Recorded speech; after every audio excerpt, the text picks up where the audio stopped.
In this video, I will be discussing about differentiation. So let's define what the differentiation is. Differentiation is nothing but it is a method of finding derivative of a function. Differentiation divided into two types. The first one is ordinary differentiation and the second one is partial differentiation. Ordinary differentiation is denoted by dy by dx and the partial differentiation is denoted by dou y by dou x. You can clearly observe the difference between both. In this video, I will be discussing about ordinary differentiation, or we can call simply as differentiation. To do the differentiation, we have some of the rules. In that, first one is the differentiation of a constant function. Let's consider y as a function that is equals to c. Here, c is a constant value.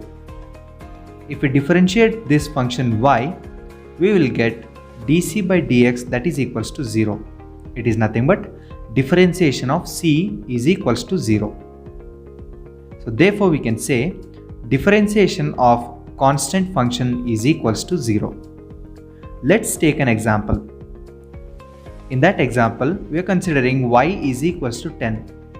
Here, y is a function and 10 is a constant. If we differentiate this function, we will get 0. That is nothing but differentiation of 10, differentiation of constant that is 10 is equals to 0. Now let's move to the next rule, that is differentiation of a power function. So let's consider y is equals to x power n. Here x power n is the power function. If we differentiate x power n with respect to x, we will get n into x power n minus 1 dx by dx. Here you may notice that after differentiating x power n, I am again differentiating x. This is known as chain rule. Since dx by dx is equals to 1, d by dx of x power n, that is nothing but differentiation of x power n is equals to n into x power n minus 1. Now let's try to understand this formula with some example. So let's take an example where y is equals to x power 4. Here in place of n we have taken 4. If we differentiate this equation, we will get dy by dx is equals to dx power 4 divided by dx. From the formula, we can write 4 into x power 4 minus 1. Since 4 minus 1 becomes 3, we can write finally 4 into x power 3. So therefore, dy by dx that is equals to 4x power 3. So this is the differentiation of x power 4. This is a simple example of differentiation of a power function. Now let's move to the next rule, that is differentiation of a function multiplied by a constant. That is nothing but we have a function which is multiplied by a constant. So let's take y is equals to c into g of x. Here g of x is a function which is multiplied by a constant, that is c. Now let's differentiate this. If we differentiate this, we will get d by dx of c into g of x is equals to, since here c is a constant, we can take it out from the differentiation. Therefore we can write c into d by dx of g of x. So this is the general rule when we differentiate a function which is multiplied by a constant. So now let's try to understand this very clearly by taking an example. In that example, we are taking y is equals to 2x. Here x is a function and 2 is a constant. So by the formula, if we differentiate this equation, we will get dy by dx is equals to d of 2x divided by dx. Since here 2 is a constant, we can take it out from the differentiation. Therefore we can write dy by dx is equals to 2 into dx by dx. Here we know that dx by dx value is equals to 1. Therefore, finally we can write dy by dx is equals to 2. So this is the answer for differentiation of 2x. Now let's move to the next rule, that is differentiation of sum of functions. So let's consider a function which is equals to g of x plus h of x. Here g of x and h of x both are the functions. So if we differentiate this, we need to differentiate separately to both the terms, that is d by dx of g of x plus d by dx of h of x. So this is the fourth rule. Now let's try to understand this with clear example. So in example we are considering y is equals to x plus x square. Here x is g of x, x square is h of x. Now if we differentiate this equation, we will get dy by dx is equals to dx by dx plus dx square divided by dx. Here if we differentiate x with respect to x, we will get 1, that is the first term. And in the second term we have differentiation of x square. So solve this by using x power n formula, we will get 2x. So now we can write dy by dx is equals to 1 plus 2x. So this is the answer for differentiation of x plus x square. Now let's move to the next rule, that is differentiation of the difference of functions. That is nothing but consider y is equals to g of x minus h of x. This also follows the same rule, that is we need to differentiate both the terms separately. So after doing that, we will get d by dx of g of x minus d by dx of h of x. So this is the rule of differentiation of difference of two functions. Let's understand by taking an example. In that, we are taking y is equals to the same function, but in place of positive, we are taking negative. So if we differentiate this, we will get dy by dx is equals to dx by dx minus dx square divided by dx. We know that dx by dx value is 1 and d of x square divided by dx value is 2x. So we can write dy by dx is equals to 1 minus 2x. So this is the differentiation of x minus x square. Now let's move to the next rule, that is differentiation of the product of two functions. So let's consider f of x is equals to g of x into h of x. The product rule says that if we differentiate this product, we will get g of x into d by dx of h of x plus h of x into d by dx of g of x. The simple way to remember this is put g of x as it is and differentiate h of x, plus put h of x as it is and differentiate g of x. This is also called as product rule. Now let's understand this by an example, where we are taking f of x is equals to x into y. Here x is nothing but g of x and h of x is nothing but y. They both are in multiplication form.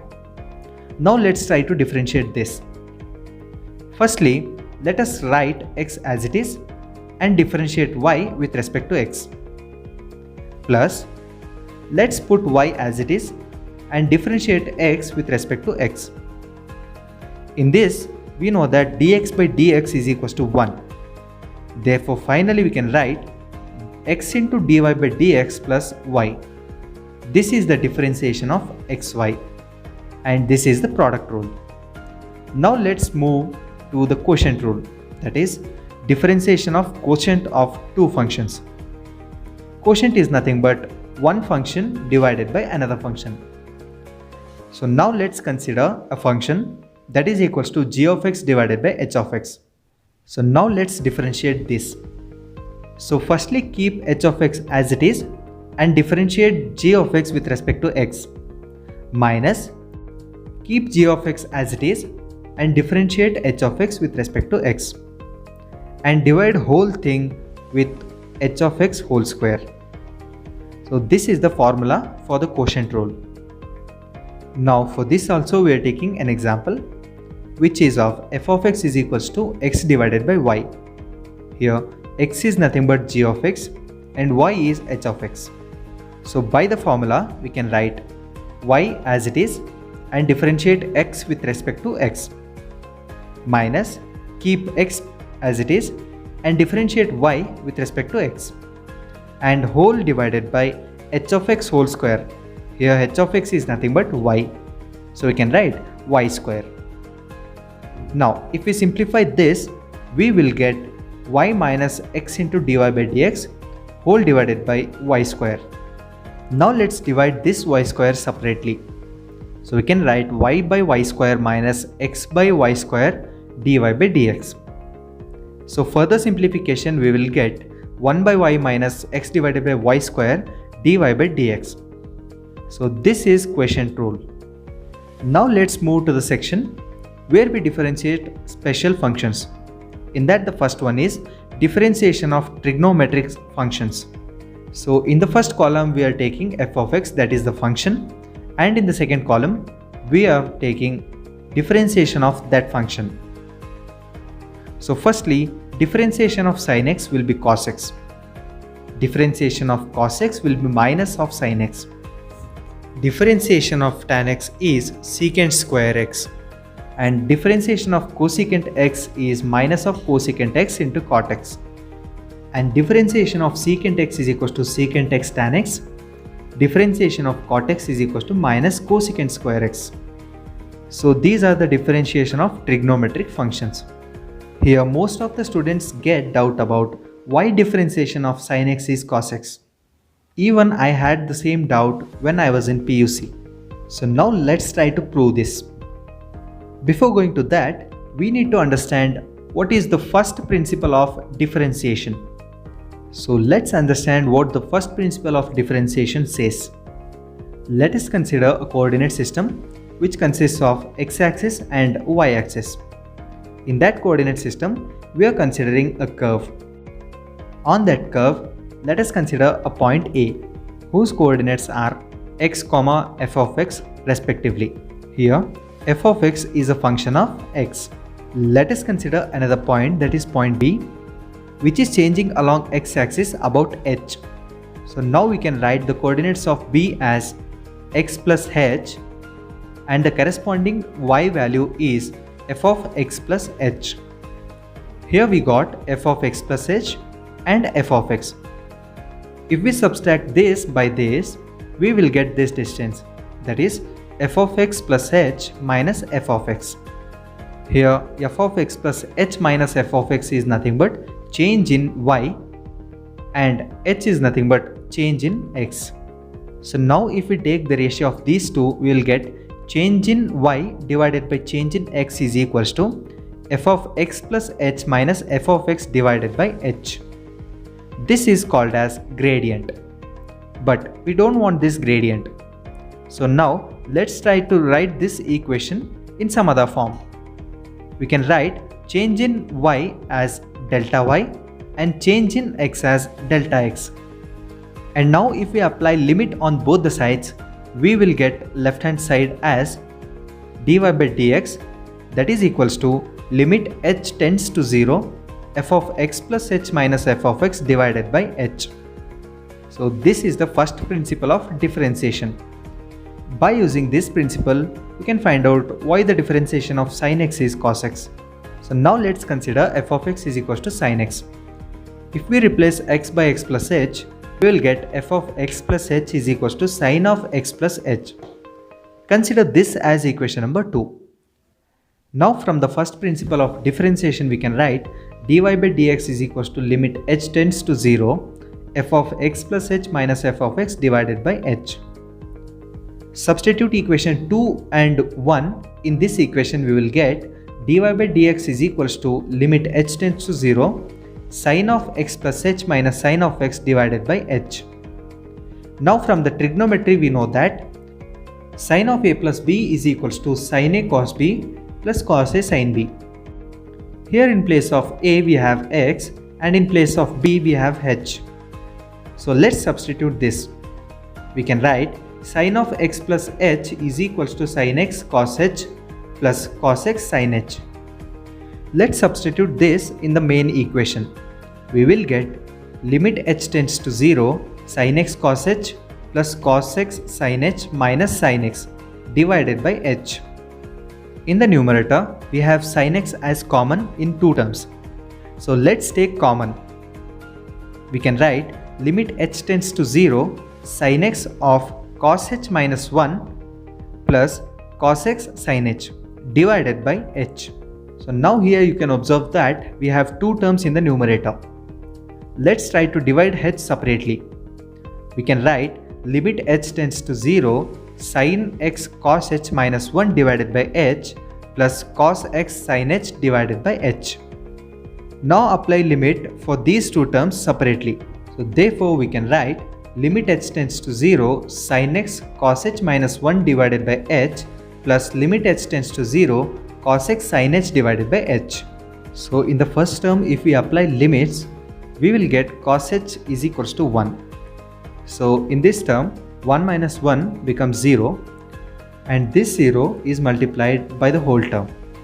So therefore this term will become 0.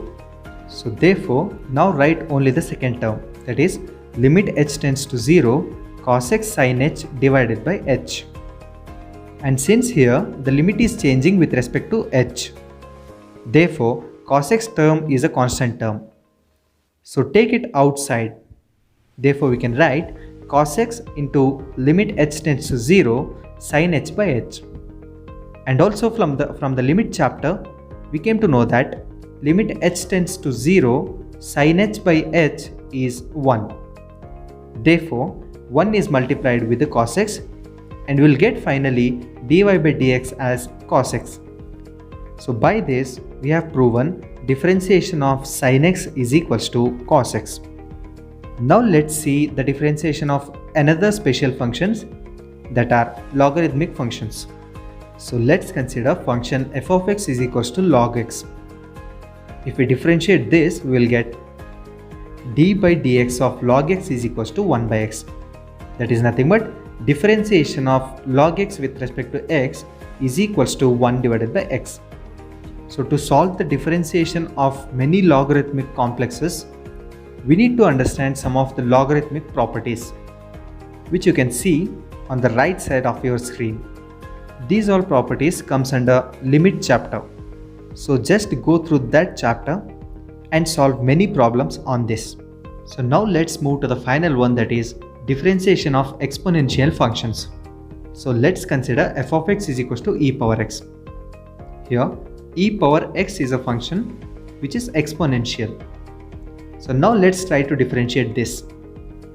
So the differentiation of e power x is equals to e power x into dx by dx. Here firstly we are differentiating e power x and then we are differentiating the subfunction, and here the subfunction is x, which is power of e. So therefore by differentiating this x we will get dx by dx. So therefore finally we can write differentiation of e power x is equals to e power x. So now let's take an example to understand this very clearly. So now let's consider f of x is equals to e power x. So let's try to differentiate this function. So we know that the differentiation of exponential function is equals to exponential function into the differentiation of the power. And here, since the exponential is e power 2x, we can write e to the power 2x as it is into differentiation of the power, that is 2x. And since we know that differentiation of 2x is 2, we can write e to the power 2x into 2. Therefore finally the differentiation of e to the power 2x is equals to 2 into e to the power 2x. So this is the differentiation of the exponential functions. Here these are some of the formula we need to remember. And if you have any doubts or queries, join my Telegram channel. The link is in description. The advantage of joining this Telegram channel is you can ask any doubts, queries, and also you will get some of the formula PDFs in that. And finally, don't forget to like, share, subscribe to my channel. Thank you.